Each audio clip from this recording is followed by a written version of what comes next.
Hello दोस्तों, calculation booster में आपका स्वागत है। आज हम नंबर सिस्टम का पार्ट 2 पढ़ेंगे। पार्ट फर्स्ट में हमने आपको बेसिक क्वेश्चन बताया था। पार्ट 2 में एडवांस लेवल क्वेश्चन और अच्छे लेवल के क्वेश्चन बताएंगे। तो आप वीडियो को स्किप मत कीजिएगा, पूरी वीडियो देखिएगा, तभी नंबर सिस्टम आज आपका कंप्लीट हो जाएगा। वीडियो को लाइक सब्सक्राइब शेयर करना ना भूलें। आइए क्वेश्चन की ओर बढ़ते हैं, फर्स्ट क्वेश्चन सॉल्व करते हैं।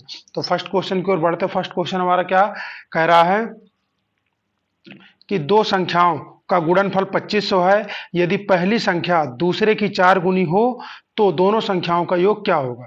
क्या कह रहा है कि दो संख्याओं का गुणनफल 2500 है। तो मान लेते हैं पहली संख्या a और इंटू बी। ए इंटू बी इक्वल कितना है, 2500 है। ठीक है। तो यदि पहली संख्या दूसरी संख्या की 4 गुना है तो उन संख्याओं का योग क्या होगा। मतलब पूछ रहा है कि a प्लस बी का योग क्या होगा, ये पूछा है। ठीक। तो हम क्या करेंगे, पहली संख्या दूसरे की 4 गुनी है। तो अगर ये पहली संख्या x हो गई तो ये इसकी 4 गुनी हो जाएगी, तो ये 4x हो जाएगी। इक्वल कितना हो जाएगा, 2500 हो जाएगा। नेक्स्ट स्टेप क्या करेंगे, इन दोनों को इसमें इंटू करा देंगे, कितना हो जाएगा 4x स्क्वायर इक्वल कितना हो जाएगा 2500। ठीक। नेक्स्ट स्टेप क्या करेंगे कि क्या करेंगे, एक्स स्क्वायर और 4 का क्या करेंगे, इसको डिवाइड करा देंगे। तो जब 4 बटे में चला जाएगा 2500 अपॉन में कितना हो जाएगा 4 हो जाए, इसको कट कर देंगे तो कितना आ जाएगा 625। 625 हो जाएगा। तो एक्स स्क्वायर बराबर कितना हो जाएगा, एक्स बराबर ये रूट में हो जाएगा 625, किस में हो जाएगा, रूट में 625 हो जाएगा। जब रूट से इसको बाहर निकालेंगे तो क्या आ जाएगा, रूट से बाहर निकालेंगे तो क्या हो जाएगा, एक्स बराबर 25। एक्स बराबर 25 आ जाएगा। 25 का स्क्वायर करेंगे, रूट करेंगे तो 625 होता है। ठीक है। तो जब 625 तो एक्स बराबर 25 हो गया, तो हमें पता है एक्स बराबर हमारी वैल्यू कितनी हो जाएगी, तो एक्स बराबर 25 हो जाएगी। और फिर क्या हो जाएगी, प्लस 4x। तो एक्स में इसका इंटू करा देंगे 4 का, तो 25 चौको कितना हो जाएगा, 100 हो जाएगा। तो यहाँ पे कितना हो जाएगा 100, मतलब टोटल क्या हो जाएगा 125। तो a और प्लस b, तो a हमारी वैल्यू 100 हो गई, b कितनी होगी 25 हो गई। तो आंसर क्या आ जाएगा 125 हमारा आंसर हो जाएगा, 125 आंसर हो जाएगा।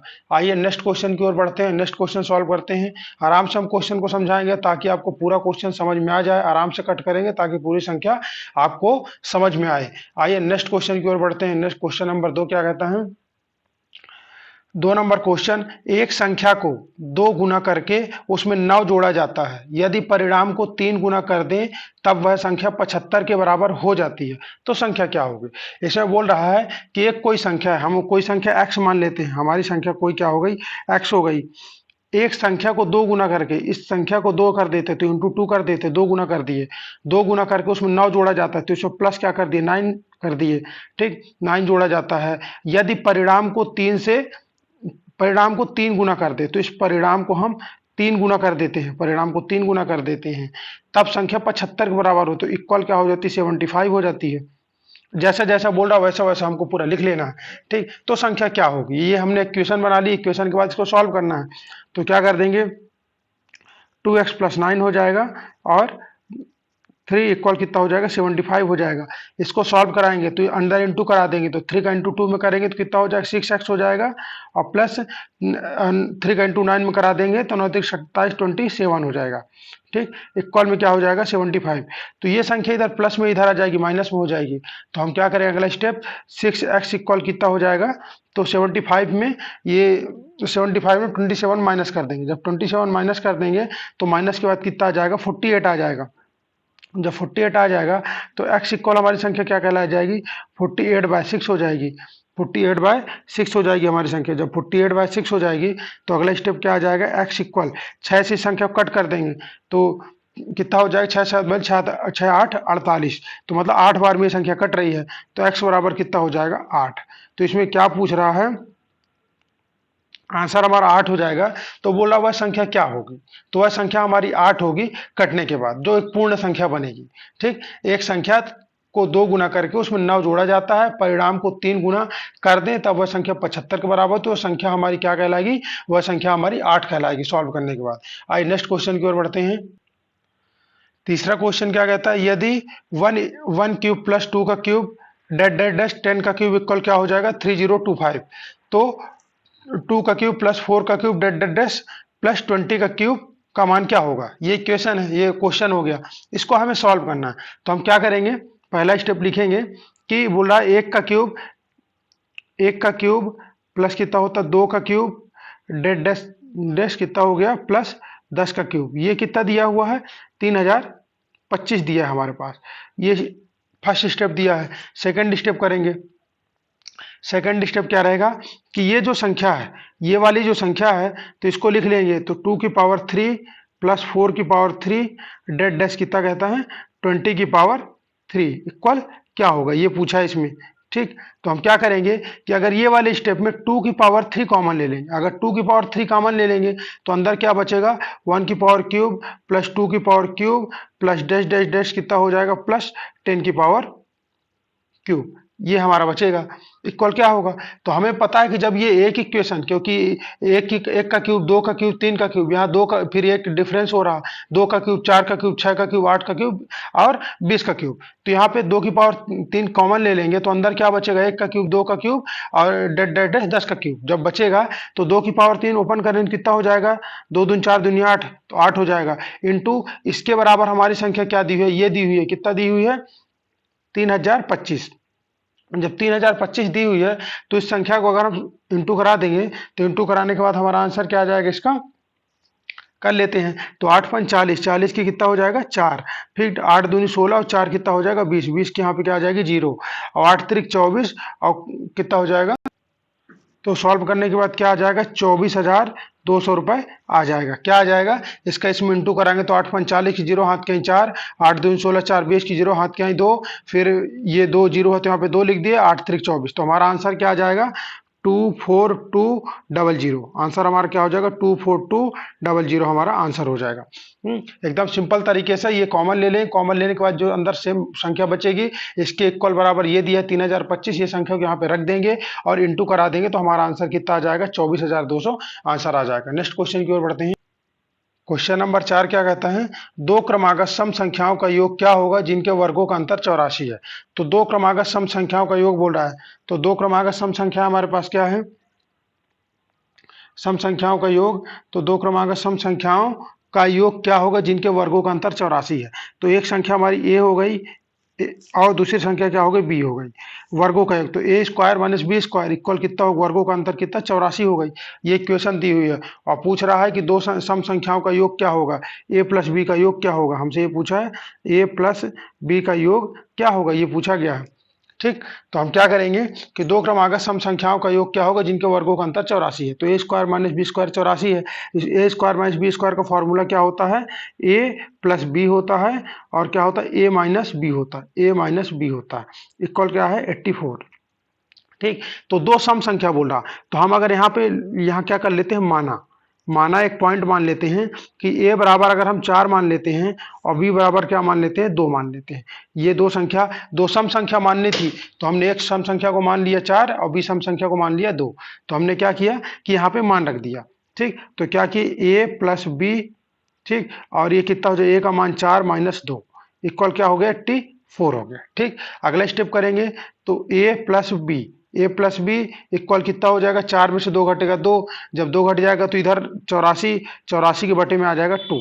तो क्या हो जाएगा हमारा, तो ए प्लस बी इक्वल कितना हो जाएगा 42, मतलब ए प्लस बी कितना हो जाएगा 42 हमारा आंसर हो जाएगा। ठीक, तो हमसे क्या पूछा था कि दो सम संख्याओं का योग क्या होगा। तो सम संख्या ये ए प्लस बी सम हो गया और ए माइनस बी सम हो गया। तो हमने ए और बी इक्वल मान लिया तो ए का मान 4 मान लिया, बी का मान 2 मान लिया। तो हम माइनस वाले में रख दिए, 4 माइनस 2 कर दिए तो 2 आ गया। 2 इधर जाएगा तो इसके क्या हो जाएगा बटे में हो जाएगा, इंटू में है तो बटे में हो जाएगा। 84 2 से कट जाएगा तो 42 आ जाएगा। तो ए प्लस बी का मान क्या हो जाएगा 42 हो जाएगा। तो हमारा आंसर क्या कहलाएगा 42 कहलाएगा। नेक्स्ट क्वेश्चन नंबर 5 क्या कहता है कि 6 अंकों की वह संख्या कौन सी है जो 111 से पूर्णतः विभक्त होगी। किससे 111 से पूर्णतः विभक्त होगी। तो इसके लिए हम क्या करेंगे, 6 अंकों की सबसे छोटी संख्या क्या कहलाती है, 6 अंक की सबसे छोटी संख्या क्या कहलाती है 1 0 2 0 3 0 4 0 5 0। तो 6 अंक होने चाहिए 1 2 3 4 5 6। ये छोटी संख्या, अगर बड़ी संख्या बोल देता 6 अंक की तो बड़ी संख्या 9 9 9 9 9 6 बार 9 9 आ जाता है। ठीक, तो 6 अंकों की छोटी संख्या हमारी कितनी हो गई? इकाई, दहाई, सैकड़ा, हजार, 10,000, लाख। 1 लाख जो हमारी 6 अंकों की सबसे छोटी संख्या हो गई। बोल रहा है जो 111 से पूर्णतः विभक्त हो। ऐसी कौन सी संख्या है 6 अंकों की जो 111 से पूर्णतः विभक्त हो? तो हम इसके लिए क्या करेंगे, ये पूरी संख्या को अंदर लिखेंगे 1 2 3 4 5 0। ठीक, उसके बाद हम इसको विभक्त करेंगे। किससे विभक्त करेंगे? 111 से। जब 111 से इस संख्या को कट करेंगे तो भाग दे देंगे, डिवाइड करेंगे तो कितने बार जाएगा? इधर 9 बार जाएगा। 9 बार जाएगा तो 9 एक कम 9 हो जाएगा, 9 एक कम 9 हो जाएगा और 9 एक कम 9 हो जाएगा। ठीक, इस संख्या को क्या करेंगे हम? माइनस कर, इससे माइनस करेंगे। जब माइनस करेंगे तो क्या हो जाएगा? 10 से 9 माइनस करेंगे, कितना बच जाएगा? यहाँ पे 1, और ये यहाँ पे 0 0 0 हो जाएगा। ठीक, फिर ये अगला स्टेप 0 उतरेगा यहाँ पे, और यहाँ पे 0 चला जाएगा तो ये 0 भी उतर आ जाएगा, 100 हो जाएगा। ठीक, जब इसका शेषफल 100 बचा, क्या बचा हमारे पास? शेषफल इसका 100 बचा। तो शेषफल 100 बचा, तो अगर हम 100 को इसमें घटाते हैं इस संख्या में, तो वो 5 अंकों की हो जाएगी, बड़ी छोटी संख्या। लेकिन हमको इसमें ऐड करना है तो 6 अंकों की रहेगी। तो फिर हम क्या करेंगे यहाँ पे कि यहाँ पे क्या करेंगे कि 111 संख्या है, जिस संख्या से हम भाग देते हैं उस संख्या से शेषफल को माइनस कर देते हैं। जब माइनस करते हैं तो हमारे पास क्या हो जाएगा? माइनस करने पे 11 बचेगा। जब संख्या हमारे पास 11 बचेगी तो इस 11 संख्या को हम जिस संख्या में भाग दिए थे उस संख्या में इसको ऐड कर देंगे। तो जैसे हमारी संख्या कितनी हो गई? 1 2 3 4 5 0 था, 11 इस संख्या हमने ऐड कर दिया। जब ऐड कर दिया तो ऐड करने के बाद जो हमारा आंसर आ जाएगा 1 1 0 0 0 और फिर 1। तो हमारा आंसर क्या हो जाएगा? 1 0 0 1 1 हमारा आंसर हो जाएगा। तो इस टाइप के क्वेश्चन को आप याद रखिएगा कि क्या करेंगे कि 6 अंकों की छोटी से छोटी संख्या बोला है, तो इस संख्या में जो शेषफल आएगा जिससे भाग दिए हैं उससे माइनस कर देंगे, और माइनस करने के बाद जो संख्या बचेगी उसको भागफल जिसमें भाग देंगे तो भाग में उसको ऐड कर देंगे, जोड़ देंगे। तो इसमें भाग दिए थे, इसमें 11 को ऐड कर दिए, तो ये संख्या हमारी कितनी हो गई? 1,11,000 हमारा इसका आंसर हो गया। नेक्स्ट क्वेश्चन 6 नंबर क्वेश्चन, किसी संख्या n को 4 से भाग देने पर शेषफल 3 प्राप्त होता है, तो संख्या 2n को 4 से भाग देने पर शेषफल कितना प्राप्त होगा? तो इस क्वेश्चन को हम क्या करेंगे कि कोई n एक संख्या है जिसको हम 4 से भाग दे रहे हैं। अगर हम संख्या को 4 से भाग देंगे, ये संख्या को भाग दिए, तो भागफल हमारे में शेषफल कितना प्राप्त होता है? वो संख्या शेषफल 3 प्राप्त होता है। और फिर उसी संख्या को 2n को 4 से भाग देंगे, फिर ये 2n को 4 से फिर भाग देंगे, तो यहाँ पे शेषफल क्या होगा ये पूछा गया। तो हम क्या करेंगे कि अगर वो संख्या यहाँ पे हम मान लेते हैं 7, अगर वो संख्या क्या रही होगी? 7। 7 को अगर हम 4 से भाग देते हैं तो यहाँ पे कितना? 1 बार जाएगा, तो यहाँ पे 4 आ जाएगा, और माइनस करेंगे तो 3। तो मतलब यहाँ पे हमको शेषफल 3 प्राप्त हो गया। जब शेषफल 3 प्राप्त हो गया तो हम सेटिस्फाई हो गए कि 3 आ गया। तो फिर क्या बोला? प्राप्त होता है। तो संख्या 2n को 4 से भाग देने पर शेषफल कितना होगा? तो ये जो हमारे पास n संख्या प्राप्त हुई है, ये n संख्या हमारी क्या है? 7 है। अगर हम इस 7 को 2 से क्या कर देंगे? 2n कर देंगे, तो इंटू करा देंगे, कितना हो जाएगा? 14 हो जाएगा। तो ये संख्या हमारी क्या हो जाएगी? 14। जब ये संख्या 14 हो जाएगी तो इसको 4 से डिवाइड करेंगे तो शेषफल क्या प्राप्त होगा? तो यहाँ पे कितना बार जाएगा? 3 बार जाएगा, 4 3 12, तो शेषफल क्या बचेगा? यहाँ पे 14 में 12 माइनस करेंगे 2, तो हमारा इसका आंसर क्या हो जाएगा? 2। 2 इसका हमारा आंसर हो जाएगा। तो आप याद रखिएगा n जो हमारी संख्या थी वो 7 थी, और उसके बाद जो शेषफल लास्ट बचा वो 2 बचा। नेक्स्ट क्वेश्चन हमारा क्या कहता है? 7 नंबर क्वेश्चन कि 156 स्टार 942 में लुप्त अंक ज्ञात करें जिससे यह संख्या 11 से पूर्णतः विभक्त हो। अच्छा, इसमें विभाजन का नियम पूछ लिया है। इसमें 7 नंबर क्वेश्चन में क्या पूछा है कि ये संख्या है जो 11 से पूर्णतः विभक्त हो, तो स्टार की जगह पे वह अंक कौन सा आएगा? तो 11 के विभाजन का नियम क्या कहता है कि यहाँ पे ये संख्या क्या लिखी हुई? संख्या को हम पहले एज इट इज लिख लेते हैं, 156 स्टार 942 ये संख्या हो गई। तो 11 से विभाजन का नियम क्या कहता है कि इस संख्या का क्रम बनाएंगे, सीरीज। ये एक छोड़ेंगे फिर ये सीरीज बनेगी, फिर एक छोड़ेंगे फिर ये सीरीज बनेगी, फिर एक छोड़ेंगे तो ये, ऐसे क्रम से सीरीज बनेगी, एक की गैपिंग रहेगी। इनके क्या होना चाहिए? या तो इक्वल में संख्याएं बराबर होनी चाहिए, इधर भी 11 आनी चाहिए या इधर भी 11 आनी चाहिए, तो सेटिस्फाई हो जाएंगे। तो फिर हमारा आंसर 11 से वो संख्या विभक्त होगी, अन्यथा नहीं विभक्त होगी। अगर यहाँ पे 0 आता है फिर इक्वल में 0 आता है तो भी संख्या 11 से विभक्त होगी, अन्यथा फिर वो नहीं विभक्त होगी। तो इस क्वेश्चन को हम करने के लिए क्या करेंगे, किन को ऐड करते हैं? तो 1 और 6 7 हो गया, और 7 में 9 ऐड किए तो कितना हो गया? 16 हो गया, 16 में 2 ऐड किए तो 18 हो गया। तो इधर की संख्या क्या होगी हमारी, 18 हो गई। इक्वल लिख लिए। अब इधर वाली संख्या ऐड करते, 5 फिर स्टार है फिर 4, तो 5 और 4 कितना हो गया, 9 हो गया। अब ये संख्या दोनों इक्वल नहीं है, मतलब गलत है। मतलब इसको कितने की कमी है कि हम दोनों को बराबर कर ले। तो ये 18 है, अगर हम इसे +9 कर देते हैं तो हमारी दोनों संख्या सेटिस्फाई हो जाएगी। 18 इधर भी हो जाएगा और 18 इधर भी हो जाएगा, तो हमारा आंसर कंप्लीट हो जाएगा। तो क्या कहता है, लुप्त संख्या, ये जो स्टार की जगह पे कौन सी संख्या आएगी, तो स्टार की जगह पे जो स्टार बराबर हमारा आंसर हो जाएगा वो कितना हो जाएगा, 9। तो यहाँ पे गैपिंग की जो संख्या थी वो 9 थी, यही हमारा आंसर पूछा था। इसमें एक ट्रिक ये भी कर सकते थे कि जैसे यहाँ पे 9 की कमी है, यहाँ पे 9 की कमी 18 करने के लिए, तो अगर हम क्या करें कि इस संख्या में भी, इस संख्या में अगर 18 में हम 9 माइनस कर देते हैं तो फिर ये भी सेटिस्फाई हो जाएगा। तो फिर ये क्या, 9 माइनस कर देंगे तो इधर क्या आ जाएगा, 9, और इक्वल में इधर 9 है, तो ये भी सेटिस्फाई, दोनों संख्या बराबर है। तो यहाँ पे भी स्टार की जगह पे क्या आ जाएगा, 9 आ जाएगा। तो हमारा आंसर क्या होगा, 9। नेक्स्ट क्वेश्चन की ओर बढ़ते हैं। 8 नंबर क्वेश्चन क्या कहता है कि निम्नलिखित में से कौन सी संख्या 18 से पूर्णतः विभक्त नहीं होगी। तो 8 नंबर क्वेश्चन क्या है कि निम्नलिखित में से कौन सी संख्या 18 से विभक्त नहीं होगी। ऑप्शन ए कितना दिया है, ए 3456, 34056, ऑप्शन बी 54036, ऑप्शन सी 50436, और डी क्या है 65043। ये संख्या दी हुई है, तो ऐसी कौन सी संख्या है जो 18 से विभक्त नहीं होगी। तो 18 के विभाजन का नियम क्या कहता है कि इसमें 18 को अगर कट तोड़ेंगे तो 9 इंटू 2 कर सकते हैं, 9 इंटू 2 कर सकते हैं, तो 9 दूनी 18 हो जाएगा। ठीक, तो एक बार ये संख्या 9 से विभाजित होनी चाहिए, एक बार 2 से विभाजित होनी चाहिए। तो 2 के विभाजन का नियम क्या कहता है कि प्रथम संख्या 2 से विभक्त होनी चाहिए। 4 के विभाजन का नियम प्रथम 2 संख्या 4 से विभक्त होनी चाहिए। 8 के विभाजन का नियम क्या कहता है कि प्रथम 3 संख्या 8 से विभक्त होनी चाहिए। तो जब 2 से विभाजन का नियम क्या कहता है कि प्रथम संख्या विभक्त होनी चाहिए, तो प्रथम संख्या 6 विभक्त होनी चाहिए, इकाई अंक इधर का 6 विभक्त होनी चाहिए, इधर का विभक्त होनी चाहिए, इधर का विभक्त होनी चाहिए। तो हम ये देख रहे हैं कि 2 से देख पा रहे हैं कि 6 विभक्त हो रहा है, मतलब ये संख्या विभक्त हो जाएगी। ठीक है, भाग चला जाएगा, इसमें डिवाइड हो जाएगी। ये संख्या विभाजित हो रही तो ये भी डिवाइड हो जाएगी, ये संख्या विभाजित हो रही 2 से, ये भी डिवाइड हो जाएगी। लेकिन ये संख्या 2 से डिवाइड नहीं हो रही है, मतलब यहाँ पे 3 आ रहा है, तो ये संख्या विभक्त नहीं होगी। यही चीज इसमें पूछा है, तो आंसर हमारा क्या हो जाएगा, डी हो जाएगा। आंसर हमारा क्या हो जाएगा, डी हो जाएगा। लेकिन 9 से भी चेक कर लेते हैं। 9 के विभाजन का नियम क्या कहता है कि सभी संख्याओं का योग 9 होना चाहिए। तो हम ऐड कर लेते हैं कि 5 और 4 9 हो गया, 6 3 9, मतलब 9 से विभक्त हो गई। 5 4 9 6 3 9 क्रम से आ रहा, मतलब 9 से विभक्त हो गई। फिर 5 4 9 6 3 9, मतलब 9 से विभक्त हो गई। फिर 5 और 4 9 6 3 9, मतलब 9 से पूरी संख्या विभक्त हो रही, लेकिन 2 से डी नंबर विभक्त नहीं हो रही। तो हमारा आंसर क्या आ जाएगा, तो 65043, ये संख्या जो है 18 से विभक्त नहीं हो रही। तो यही हमारा आंसर कहलाएगा। नेक्स्ट क्वेश्चन की ओर बढ़ते हैं।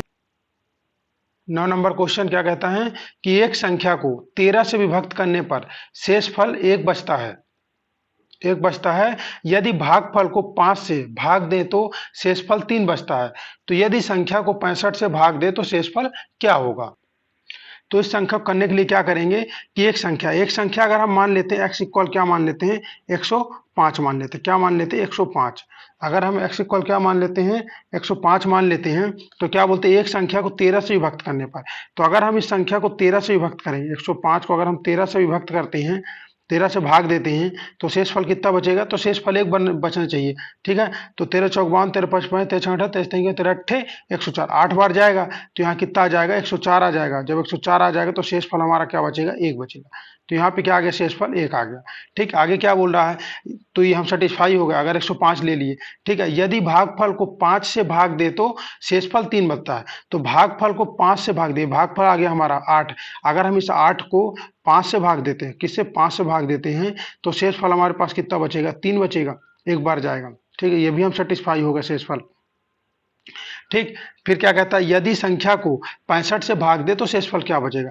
तो ये जो हमारी संख्या x संख्या थी, अगर इस संख्या को हम 65 से भाग दे, किससे 65 से अगर हम डिवाइड करते हैं, कितना 105 को करते हैं, तो शेषफल हमारे पास क्या बचेगा, तो 65 कितना एक ही बार जाएगा। जब एक बार जाएगा तो माइनस करेंगे, तो यहाँ 5 5 का 0, यहाँ पे 10 में 6 का 4, तो क्या आ जाएगा 40। मतलब वह संख्या क्या थी, 40 है, 40 जो है शेषफल बचेगी। तो क्या कहता है कि एक संख्या को 13 से विभक्त करने पर शेषफल 1 बचता है। तो ये संख्या हम इसको 13 से विभक्त किए तो शेषफल 1 बचा। फिर यदि भागफल को 5 से भाग दें तो शेषफल 3 बचता। भागफल 8 आया, 8 को 5 से भाग दे तो शेषफल 3 बचा। तो यदि संख्या को 65 से भाग दे तो शेषफल क्या बचेगा? तो इस संख्या को, x संख्या को 65 से भाग देंगे तो शेषफल 40 बचेगा। x संख्या में 105 माननी पड़ेगी अकॉर्डिंग टू क्वेश्चन के। नेक्स्ट क्वेश्चन, क्वेश्चन नंबर 10 क्या कहता है हमारा कि भाग की एक क्रिया में भागफल 403, भागफल 403 है, भाजक 100 है तथा शेषफल 58 है, तो भाज्य क्या होगा? क्वेश्चन क्या कह रहा है समझ लीजिए अच्छे से कि भाग की एक क्रिया में भागफल 403, भाजक 100 तथा शेषफल 58 है, तो भाज्य कितना होगा? इसमें ये पूछा गया। तो इस क्वेश्चन करने के लिए हम क्या करेंगे, भाज्य बराबर पूछा गया तो भाज्य बराबर क्या होता है? फॉर्मूला होता है। भाज्य बराबर क्या फॉर्मूला होता है? भाज्य बराबर क्या होता है? भाजक इंटू भागफल पर शेषफल। क्या होता है? भाजक इंटू भागफल प्लस शेषफल, भागफल प्लस शेषफल होता है। ठीक, इस फॉर्मूले में हम इस क्वेश्चन को रख देंगे तो हमारा आंसर आ जाएगा। तो भाज्य बराबर हमसे पूछा कितना होगा, तो भाजक हमारे पास कितना दिया हुआ, भाजक 100 दिया हुआ है और भागफल कितना हुआ है? 403 दिया हुआ है और प्लस शेषफल कितना है? 58 है। बस ठीक, नेक्स्ट स्टेप करेंगे, इसका इसमें इंटू करा देंगे तो कितना हो जाएगा? 40300 हो जाएगा और प्लस क्या 58 है, 58 को हम इसमें ऐड कर देंगे। जब ऐड कर देंगे कितना हो जाएगा? 403 और 58 हो जाएगा। तो हमारा आंसर कितना होगा? 40358 हमारा आंसर हो जाएगा। तो इसके लिए फॉर्मूला यही है, फॉर्मूला बेस यही है कि अगर बोले भाज्य बोलेगा तो भाज्य बराबर भाजक इंटू भागफल प्लस शेषफल, और भाजक बोलेगा तो फिर भाजक भागफल शेषफल सभी के फॉर्मूले निकाल सकते हैं। ठीक, तो आज हम यहीं पे समापन करते हैं। 10 क्वेश्चन लेके आए थे, अच्छे लेवल के क्वेश्चन थे। वीडियो आप रिवर्स करके देखिएगा, आपको अच्छे से समझ में आएगा। वीडियो को लाइक सब्सक्राइब शेयर करना ना भूलें। अगली वीडियो में मिलते हैं नेक्स्ट चैप्टर के साथ, तब तक के लिए धन्यवाद।